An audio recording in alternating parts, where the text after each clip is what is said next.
Hi, and welcome to Kit to Craft. If you're here today, it's because you've purchased one of our kits and we're going to show you how to put it together. Today we're putting together our beaded garland. Let's go ahead and unpack our kit. In your kit, you're going to have your string for the garland, and that's one of your fabric pieces. And then this is our other fabric piece. We're putting together kind of a Christmas theme today. We have our large beads, we have our medium beads, and our small beads. So the first thing you're going to want to do is take your fabric strips out, and you'll notice that there's more of one kind than the other. And when we put this together, we're going to be doing a pattern that will have one of this, and then one of this. So that's why you have more of one type. You're going to take your string, you're going to untie it.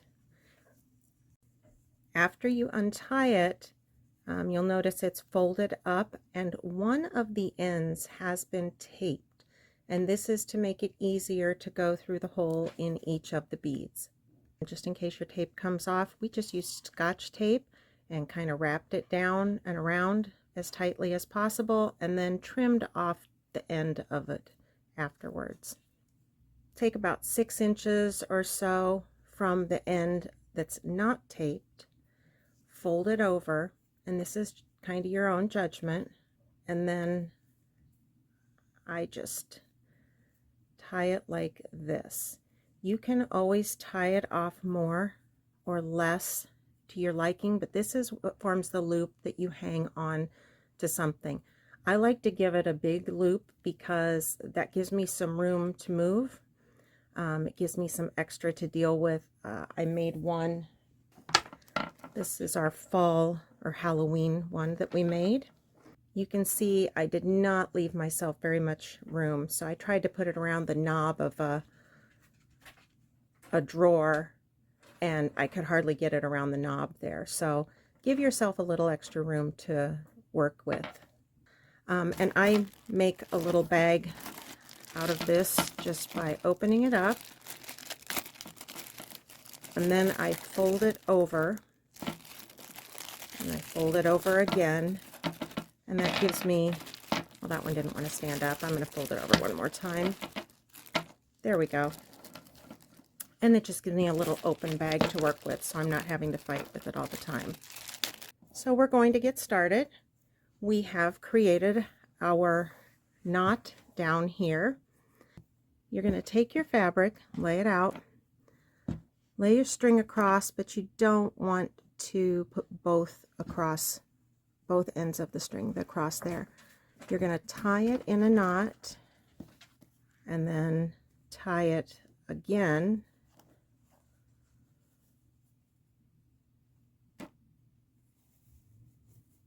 And then this is the first one.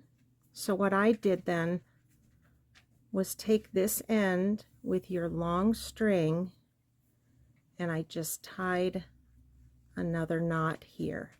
This really helps secure the end of the string, kind of makes a secure ending. Now we're going to put our next color on.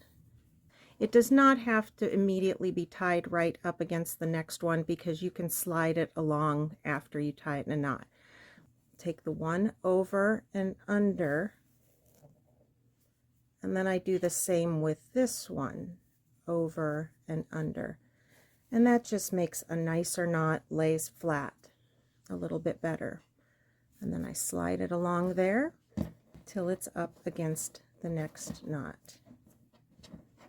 You are going to be trimming back these as short as you'd like, so we're not going to worry about that yet. Lay down my fabric, lay that there. So again, over and under, and then this one is going to go over and under and slide it along. This will then give you your kind of ABA pattern, so to speak. And as you get down to the very end, you are going to be kind of tightening things up and sliding these down more. Don't be afraid to pull that snug against the next one when you're tightening it up at the end. The beads that we've provided for you are designed to be put in this pattern, kind of small on the outer edges, getting a little larger, and then the largest bead in the middle. You can do whatever you want. Same with the fabric. You can do whatever you want, but this is just the supplies that we've provided for you, and we're giving you a sample pattern. We're going to take that tape end and get one of our small beads and put that through there. Take a medium bead. I'm not even putting it all the way down yet.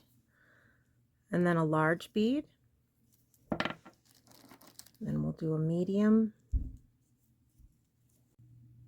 And then you put on the small bead again. Slide these along the string. Once you slide these all the way down, then you have one complete pattern. And you're just going to keep repeating this pattern all the way down till you've filled up your string with the supplies that have been provided. And we'll be tightening this up again as we get to the end of the string. If you don't tie it exactly in the knot how I showed, it'll be fine. Just make sure that it's tied twice to keep it secure. I have tied my last fabric strip on the end.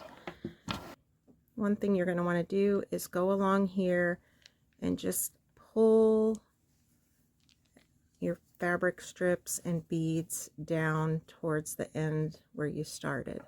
This just tightens it up, and then later you won't have a little strip of thread that's showing through.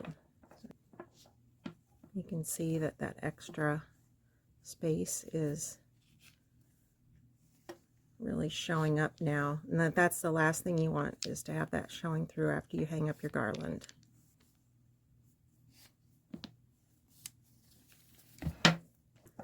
So there we have our garland. We are going to be trimming it, but before we trim it, we need to tie off the end.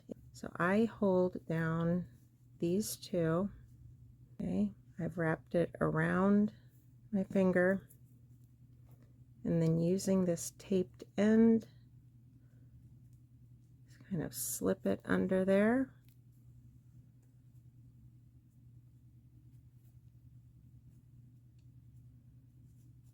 Keep that secure, and there you go. Now it's easier to tie the second half of the knot.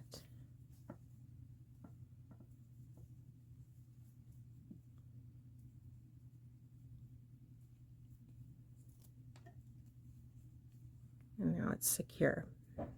So you're going to want to look at your other end. You want your two ends to be similar. And I'm going to try to do as close as possible on this end.